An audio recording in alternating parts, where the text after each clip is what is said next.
Question भी कर लेते हैं फटाफट। So let's start the question. Okay,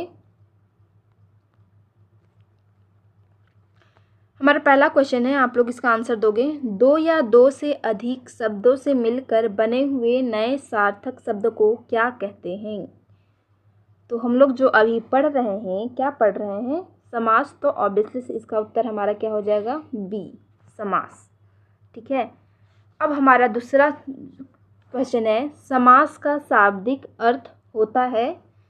तो जैसे कि हम लोग पढ़े थे डेफिनेशन में, समास का शाब्दिक अर्थ होता है मतलब किसी भी शब्द को संक्षेप करना, यानी कि छोटा करके उसको बताना, ना कि विस्तार करना, विग्रह करना, विच्छेद करना। तो इसका हमारा भी आंसर हो जाएगा ऑप्शन नंबर फर्स्ट।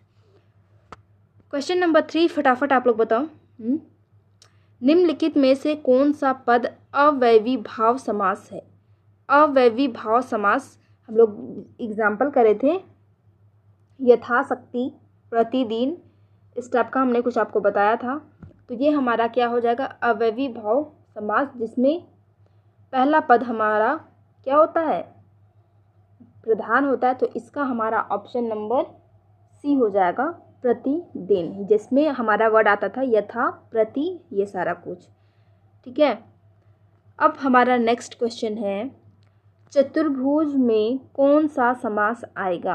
भुजा वाला। ठीक है। अगर इस टाइप का हम लोग सोचते हैं तो किस टाइप का याद आता है? जैसे कि हम लोग अगर चतुर्भुज सुने तो हम लोग का माइंड में हमेशा किस तरीके से क्लिक करता है कि ये चार कोई कोण होता है, चतुर्भुज होता है, जो इस तरीके का चार उसके कोने होते हैं। ये नाम सुनते ही फटाक से माइंड में आता है। ऐसे समास को हम लोग बोलते हैं बहुब्रीहि समास। अब क्वेश्चन नंबर 5, वनवास में कौन सा समास है? वनवास, बताइए इसका आप लोग। पहले आप लोग इसका विग्रह कीजिए, मतलब इसको तोड़िए पहले, तो पता चलेगा कि कौन सा ये समास होगा, वनवास। तो ठीक है, मैं बताती हूँ। वनवास, तो इसका मतलब क्या होगा? वन में वास करने वाला, यानी कि वन में रहने वाले को हम लोग क्या बोलते हैं? वनवास। जिसमें हमारा में जो है वो क्या है? विलुप्त है।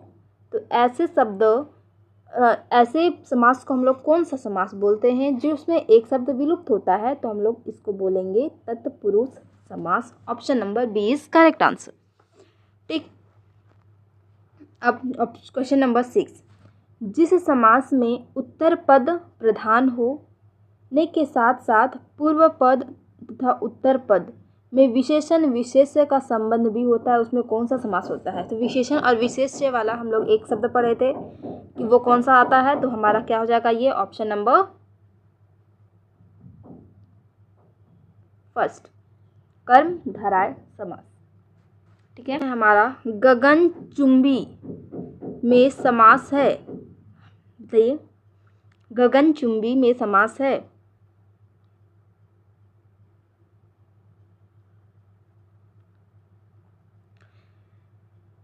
तो इसका हमारा क्या हो जाएगा? पहले हम लोग अगर इसको तोड़ेंगे तो क्या हो जाएगा? गगन को चूमने वाला, है ना। तो ऐसे को अगर को चूमने वाला, तो जिसमें को हमारा विलुप्त है, तो ऐसे को हम लोग क्या बोलते हैं?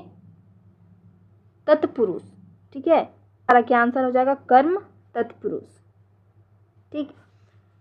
8 नंबर है, तन मन धन में कौन सा समास है?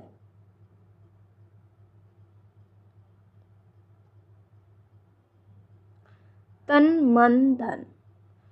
तो जैसे कि हम लोग एक पढ़े थे, है ना, माता पिता, है ना, जिसमें हमारा क्या हो रहा था? डैश हो रहा था, देश विदेश। तो हम लोग ऐसे समास को कौन सा समास बोलते थे? कौन सा समास? द्वंद्व समास। ठीक है। तो ये इसका आंसर हमारा हो जाएगा डी, द्वंद्व समास। ठीक है। 9 नंबर है, पीताम्बर में कौन सा समास है? तो पीताम्बर से हमें कौन सा याद आता है? श्री कृष्ण। तो ये हमारी समास। ठीक है।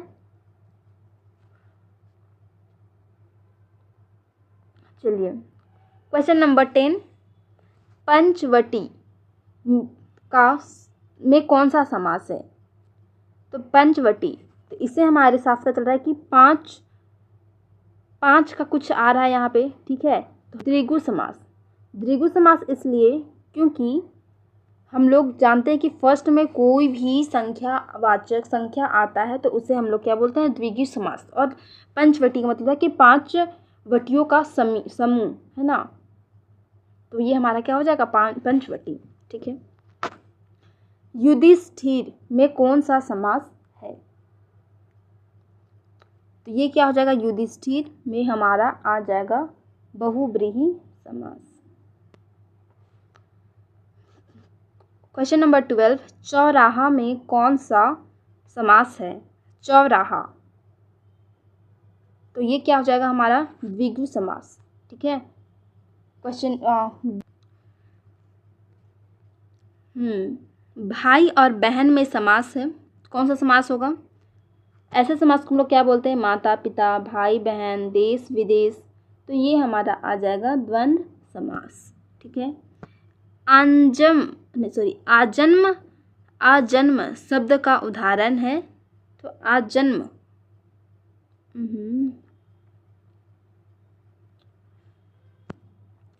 तो ये हमारा क्या हो जाएगा,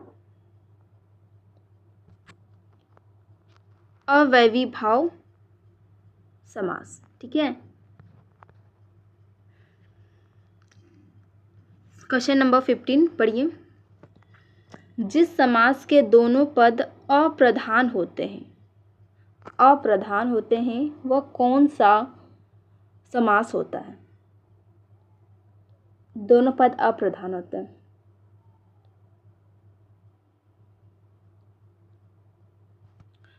इसका क्या हो जाएगा हमारा आंसर, ऑप्शन नंबर ए, जिसमें हम लोग का दोनों पद अप्रधान होते हैं और उससे एक नया वर्ड बनता है, वो हमारा क्या होता है, वो हमारा प्रधान होता है, ठीक है। क्वेश्चन नंबर 16, ये 18 तक हमारा लास्ट है क्वेश्चन। तो चलिए आप लोग बताइए, लंबोदर में कौन सा समास है, लंबोदर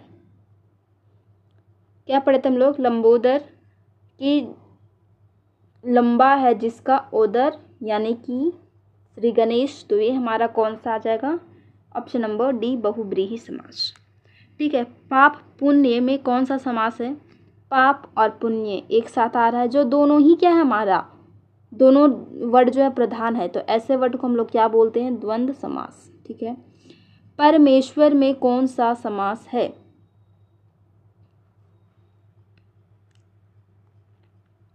तत्पुरुष समास, ठीक है। होप सो आपको समास समझ में आ गया होगा, है ना। अगर इससे रिलेटेड आपको कोई भी डाउट है तो आप कमेंट सेक्शन में ज़रूर टाइप कर सकते हो और मुझसे पूछ सकते हो। अगर वीडियो आपको पसंद आई तो वीडियो को लाइक, चैनल पर नए हो तो चैनल को सब्सक्राइब ज़रूर से ज़रूर करें। Thanks for watching.